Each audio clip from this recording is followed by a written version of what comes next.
Hello students, ನಾನು ನಿಮಗೆ ಇವತ್ತಿನ ವಿಡಿಯೋದಲ್ಲಿ ಕ್ಯಾಪಿಟಲ್ ಗೇಯ್ನಲ್ಲಿ 2-3 ಎಕ್ಸಂಪ್ಷನ್ಸ್ ಕೊಟ್ಟಾಗ ಹೇಗೆ ಪ್ರಾಬ್ಲಮ್ ಮಾಡಬೇಕು ಅನ್ನೋದನ್ನು ತಿಳಿಸ್ಕೊಡ್ತಾ ಇದ್ದೀನಿ.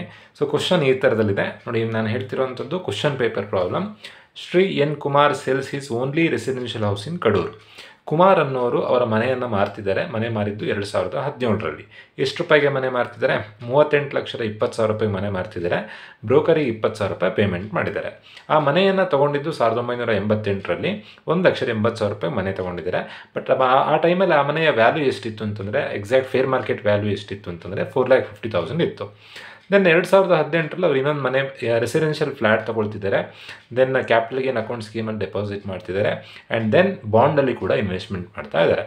ನೀವು ಕ್ಯಾಪಿಟಲ್ ಗೇನನ್ನು ಫೈಂಡ್ ಔಟ್ ಮಾಡಬೇಕು. ಕ್ವಶನಲ್ಲಿ ಲಾಂಗ್ ಟರ್ಮಾ ಶಾರ್ಟ್ ಟರ್ಮ್ ಅಂತ ಕೊಡಲಿಲ್ಲ. So capital gain find out ಮಾಡೋದು ಹೇಗೆ ಅಂತಂದರೆ, ಪರ್ಚೇಸ್ ಮಾಡಿರೋ ಡೇಟ್ ನೋಡಬೇಕು. ಒಂದು ಮನೆಯನ್ನು ನೋಡಿ, ನಿಮಗೆ ಏನು ಫೈಂಡ್ ಔಟ್ ಮಾಡಬೇಕು ಅಂತಂದರೆ, ಎಷ್ಟು ಲಾಭ ಆಗಿದೆ, ಮನೆಯಿಂದ ಎಷ್ಟು ಲಾಭ ಆಗಿದೆ ಅನ್ನೋದನ್ನು ನೀವು ಫೈಂಡ್ ಔಟ್ ಮಾಡಬೇಕಾಗತ್ತೆ. ಮನೆ ತೊಗೊಂಡಿದ್ದು 1988ರಲ್ಲಿ 1,80,000 ರೂಪಾಯಿ ಮನೆ ತೊಗೊಂಡು 38,20,000 ರೂಪಾಯಿ ಮನೆ ಮಾರಿದ್ದಾರೆ. ಡೈರೆಕ್ಟಾಗಿ ಕಳೆದು ಬರೀಬೋದಲ್ಲ. ಏನಕ್ಕೆ ಡೈರೆಕ್ಟಾಗಿ ಕಳೆದು ಬರೆಯಲ್ಲ ಅಂತಂದರೆ, 1988ರ 1,80,000 ರೂಪಾಯಿಗೂ 2017ರ 1,80,000 ರೂಪಾಯಿಗೂ ತುಂಬ ಡಿಫ್ರೆನ್ಸ್ ಇದೆ. ಈ 1,80,000 2017ರಲ್ಲಿ ಏನು ವರ್ತ್ ಇರುತ್ತೆ, 1,80,000 ರೂಪಾಯಿಯ ಬೆಲೆ 2,17,000ರಲ್ಲಿ ಎಷ್ಟಿರುತ್ತೆ ಅನ್ನೋದು ಫೈಂಡ್ ಔಟ್ ಮಾಡೋದಕ್ಕೆ ಕೆಲವೊಂದೆಲ್ಲ ಫಾರ್ಮುಲಾ ಇದೆ. ಸೊ ಫಾರ್ಮುಲಾ ಎಲ್ಲ ಅಪ್ಲೈ ಮಾಡಿಕೊಂಡು ನೀವು ಕ್ಯಾಲ್ಕುಲೇಷನ್ ಮಾಡಬೇಕಾಗತ್ತೆ. ಸೊ ಪ್ರಾಬ್ಲಮ್ ಮಾಡೋದಕ್ಕಿಂತ ಮುಂಚೆ ಫಸ್ಟು ನೀವು ಲಾಂಗ್ ಟರ್ಮಾ ಶಾರ್ಟ್ ಟರ್ಮ್ ಅಂತ ಐಡೆಂಟಿಫೈ ಮಾಡಬೇಕು. ಹೇಗೆ ಅಂತಂದರೆ, ಪರ್ಚೇಸ್ ಮಾಡಿರೋ ಡೇಟ್ ನೋಡಬೇಕು, ಸೇಲ್ ಮಾಡಿರೋ ಡೇಟ್ ನೋಡಬೇಕು. ಪರ್ಚೇಸ್ ಮಾಡಿರೋ ಡೇಟ್ 1988, ಸೇಲ್ ಮಾಡಿರೋ ಡೇಟ್ 2017. ಸೊ ಅಲ್ಲಿಗೆ 88ರಿಂದ 17 ಅಂತಂದರೆ 17, 10, 27, 29 ವರ್ಷ ನಮ್ಮ ಹತ್ರ ಅಸೆಟ್ ಇರುತ್ತೆ. ಪರ್ಚೇಸ್ ಮಾಡಿರೋ ಡೇಟಿಂದ ಸೇಲ್ ಮಾಡಿರೋ ಡೇಟಿನ ಡಿಫ್ರೆನ್ಸ್ ನೋಡೋದು. 3 ವರ್ಷಕ್ಕಿಂತ ಜಾಸ್ತಿ ಇದ್ದರೆ ಲಾಂಗ್ ಟರ್ಮ್, 3 ವರ್ಷಕ್ಕಿಂತ ಕಮ್ಮಿ ಇದ್ದರೆ ಶಾರ್ಟ್ ಟರ್ಮ್. ಸೊ ನಾನಿಲ್ಲಿ ಲಾಂಗ್ ಟರ್ಮಿನ ಫಾರ್ಮೇಟ್ ಬರ್ಕೊಂಡಿದ್ದೀನಿ. ಸೊ ಫಸ್ಟು ಯಾವಾಗಲೂ ಸೇಲ್ಸ್ ಕನ್ಸಿಡರೇಷನ್ ಬರೀಬೇಕು. ಎಷ್ಟು ರೂಪಾಯಿಗೆ ಮನೆ ಮಾರ್ತಿದ್ದಾರೆ? 2017ರಲ್ಲಿ ಮನೆ ಮಾರ್ತಿದ್ದಾರೆ. 38,20,000 ರೂಪಾಯಿಗೆ ಮನೆಯನ್ನು ಮಾರ್ತಾ ಇದ್ದಾರೆ. ಲೆಸ್ ಸೆಲ್ಲಿಂಗ್ ಎಕ್ಸ್ಪೆನ್ಸಸ್ ಮಾರಬೇಕಾದ್ರೆ commission, exchange, brokerage 3 selling expenses ಬರುತ್ತೆ. ಬ್ರೋಕರಿಗೆ ಏನಾದರೂ ಅಮೌಂಟ್ ಕೊಡ್ತಿದ್ದಾರಾ? ಎಸ್, ಬ್ರೋಕರಿಗೆ 20,000 ರೂಪಾಯಿ ಕೊಡ್ತಾ ಇದ್ದಾರೆ. ಹಾಗಾದರೆ ಇವ್ರಿಗೆ ಉಳಿಯೋದೆಷ್ಟು? 38,20,000ದಲ್ಲಿ 20,000 ರೂಪಾಯಿ ಬ್ರೋಕರಿಗೆ ಕೊಟ್ಟರೆ 38 ಲಕ್ಷ ರೂಪಾಯಿ ಇವ್ರಿಗೆ ಉಳಿಯುತ್ತೆ. That is net consideration. Less indexed cost of acquisition. Indexed cost of acquisition ಡೈರೆಕ್ಟಾಗಿ ಬರಲಿಕ್ಕಾಗಲ್ಲ. 2 ಫಾರ್ಮುಲಾ ಇದೆ, formula A, formula B. So ಅದನ್ನು ನಾನು ನಿಮಗೆ ಫಾರ್ಮೇಟ್ ಎಕ್ಸ್ಪ್ಲೈನ್ ಮಾಡಿದ್ದೆ. 2001ಗಿಂತ ಮುಂಚೆ ಏನಾದರೂ ಅಸೆಟ್ಸ್ ತೊಗೊಳ್ತಾ ಇದ್ದರೆ ಫಾರ್ಮುಲಾ ಎ ಅಪ್ಲೈ ಮಾಡಬೇಕು. ಆಫ್ಟರ್ 2001 ಪರ್ಚೇಸ್ ಮಾಡಿದರೆ ಫಾರ್ಮುಲಾ ಬಿ ಅಪ್ಲೈ ಮಾಡಬೇಕು. ಈಗ ತೊಗೊಂಡಿದ್ದು 1988ರಲ್ಲಿ, that is before 2001. So we have to apply formula A. Formula A ಅನ್ನು ಅಪ್ಲೈ ಮಾಡಬೇಕಾಗತ್ತೆ. ನಾನಿಲ್ಲಿ ಫಾರ್ಮುಲಾ ಎ ಬರ್ಕೊಳ್ತಾ ಇದ್ದೀನಿ. ಫಾರ್ಮುಲಾ ಎ ಏನು ಅಂತಂದರೆ, cost of acquisition, COA, or fair market value. ನಾನಿಲ್ಲಿ ಶಾರ್ಟ್ ಫಾರ್ಮ್ ಬರಿತಾ ಇದ್ದೀನಿ, ವಿಡಿಯೋ ಲೆಂತಿ ಆಗುತ್ತೆ ಅಂತ. ನೀವು ಎಕ್ಸಾಮ್ನಲ್ಲಿ ಫುಲ್ ಬರೀಬೇಕಾಗತ್ತೆ. Cost of acquisition or fair market value into current year index. Current year index divided by base year index.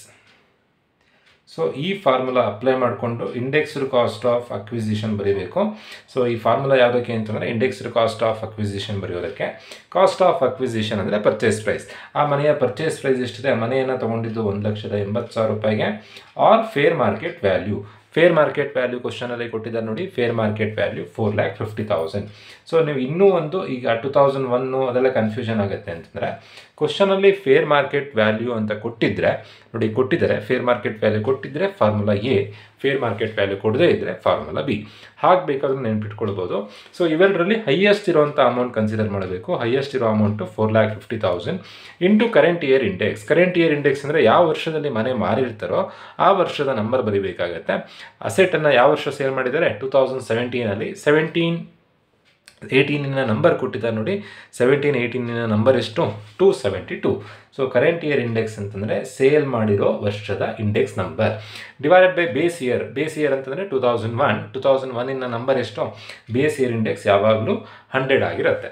So ಇವಿಷ್ಟನ್ನು simplify ಮಾಡಿದಾಗ ಬರುವಂಥ ಆನ್ಸರ್ ಜಾಸ್ತಿ ಇರೋದು ಯಾವುದು? 4,50,000. 4,50,000 ಇಂಟು 272 ಡಿವೈಡೆಡ್ ಬೈ 100. ಸೊ ಇಷ್ಟನ್ನು ಸಿಂಪ್ಲಿಫೈ ಮಾಡಿದಾಗ 12,24,000 ಬರುತ್ತೆ.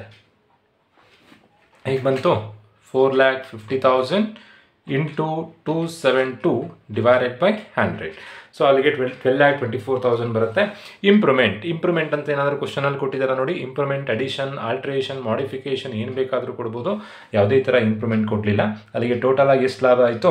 12,24,000 ರೂಪಾಯಿ ಮನೆಯನ್ನು 38 ಲಕ್ಷಕ್ಕೆ ಮಾರ್ತಾ ಇದ್ದಾರೆ. 38 lakh ಮೈನಸ್ 12,24,000. ಸೊ 25,76,000 ರೂಪಾಯಿ ಲಾಭ ಆಯಿತು. ಸೊ ಇದಕ್ಕೆ ಗೌರ್ಮೆಂಟಿಗೆ ಟ್ಯಾಕ್ಸ್ ಕಟ್ಟಬೇಕಾಗತ್ತೆ. ಎಷ್ಟು ಟ್ಯಾಕ್ಸ್ ಕಟ್ಟಬೇಕು? 15%. ಈಗಿನ ರೇಟಲ್ಲಿ 15%. ಸೊ ಇಲ್ಲಿಗೆ 25,76,000 ಇಂಟು 15% ಅಂತಂದರೆ ಹತ್ತಿರ 3,86,000 ಚಿಲ್ಲರೆ ಟ್ಯಾಕ್ಸ್ ಕಟ್ಟಬೇಕಾಗತ್ತೆ. ಟ್ಯಾಕ್ಸ್ ಕಟ್ಟಬಾರ್ದು ಅಂದರೆ ಏನು ಮಾಡಬೇಕು? ಇದೇ ದುಡ್ಡನ್ನು ಬೇರೆ ಕಡೆ ಇನ್ವೆಸ್ಟ್ಮೆಂಟ್ ಮಾಡಬೇಕು. ನಾನು ನಿಮಗೆ ಪ್ರೀವಿಯಸ್ ವಿಡಿಯೋದಲ್ಲಿ ಎಕ್ಸಾಮ್ಷನ್ ಬರೋದನ್ನು ಚಾರ್ಟ್ ಹೇಳಿದ್ದೆ. ಸೊ ಒಂದು ಮನೆ ತೊಗೊಂಡು ಮಾರಿದಾಗ ಯಾವಾಗ ಎಕ್ಸಾಮ್ಷನ್ ಬರುತ್ತೆ, ಅದೇ ದುಡ್ಡಲ್ಲೇ ಇನ್ನೊಂದು ಮನೆ ತೊಗೊಳ್ಬೇಕು. ಕ್ವಶನಲ್ಲಿ ಕೊಟ್ಟಿದ್ದಾರೆ ನೋಡಿ. ಹಿ ಪರ್ಚೇಸ್ಡ್ ರೆಸಿಡೆನ್ಷಿಯಲ್ ಫ್ಲ್ಯಾಟ್ ಇನ್ ಕಡೂರ್. 2017ರಲ್ಲಿ ಮನೆ ಸೇಲ್ ಮಾಡಿದ್ದಾರೆ. ಸೇಲ್ ಮಾಡಿದಾಗ 25 ಲಕ್ಷ ಲಾಭ ಆಗಿದೆ. ಅದೇ ದುಡ್ಡಲ್ಲೇ ರೆಸಿಡೆನ್ಷಿಯಲ್ ಫ್ಲ್ಯಾಟ್ ತೊಗೊಳ್ತಿದ್ದಾರೆ ಕಡೂರಲ್ಲಿ. ಸೊ ಎಕ್ಸಾಮ್ಷನ್ ಬರುತ್ತೆ. ಆ ರೆಸಿಡೆನ್ಷಿಯಲ್ ಫ್ಲ್ಯಾಟಿನ ಬೆಲೆ ಎಷ್ಟು?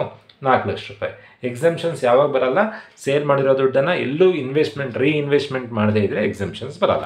ಸೊ 4 lakh ಒಂದು ಮನೆ ತೊಗೊಳ್ತಾ ಇದ್ದಾರೆ. ದೆನ್ ಇನ್ನೊಂದು ಎಕ್ಸಾಮ್ಷನ್ ಯಾವಾಗ ಬರುತ್ತೆ? ಮನೆ ತೊಗೊಂಡು ಮಾರಿದಾಗ ಅದೇ ದುಡ್ಡಲ್ಲಿ ಇನ್ನೊಂದು ಮನೆ ಬೇಕಾದರೂ ತೊಗೊಳ್ಬೋದು. ಕ್ಯಾಪಿಟಲ್ ಗೇನ್ ಅಕೌಂಟ್ ಸ್ಕೀಮಲ್ಲಿ ಡೆಪಾಸಿಟ್ ಬೇಕಾದರೂ ಮಾಡ್ಬೋದು. ನೋಡಿ, ಕ್ಯಾಪಿಟಲ್ ಗೇನ್ ಅಕೌಂಟ್ ಸ್ಕೀಮಲ್ಲಿ ಡೆಪಾಸಿಟ್ ಮಾಡ್ತಿದ್ದಾರೆ. ಎಷ್ಟು ಡೆಪಾಸಿಟ್ ಮಾಡ್ತಿದ್ದಾರೆ? 5 lakh ಡೆಪಾಸಿಟ್ ಮಾಡ್ತಾ ಇದ್ದಾರೆ. ದೆನ್ ಮನೆಗೆ ಇನ್ನೂ ಒಂದು ಎಕ್ಸಾಮ್ಷನ್ ಬರುತ್ತೆ. ಬಾಂಡಲ್ಲಿ ಬೇಕಾದರೂ ಇನ್ವೆಸ್ಟ್ಮೆಂಟ್ ಮಾಡ್ಬೋದು. ಯಾವ ಬಾಂಡಲ್ಲಿ? NHAI RECL ಬಾಂಡಲ್ಲಿ ಇನ್ವೆಸ್ಟ್ಮೆಂಟ್ ಮಾಡ್ಬೋದು. National highway authority of India ಬಾಂಡಲ್ಲಿ ಇನ್ವೆಸ್ಟ್ಮೆಂಟ್ ಮಾಡ್ತಿದ್ದಾರೆ. ಎಷ್ಟು ಅಮೌಂಟ್ ಇದೆ? 1 lakh ಇದೆ. ಟೋಟಲ್ ಆಗಿ 3 ಕಡೆ ಇನ್ವೆಸ್ಟ್ಮೆಂಟ್ ಮಾಡಿದರೆ 1, 2, 3 ಮೂರನ್ನು ಆ್ಯಡ್ ಮಾಡಿದಾಗ 5 lakh plus 4 lakh plus 1 lakh 10 lakh exemption ಸಿಗುತ್ತೆ.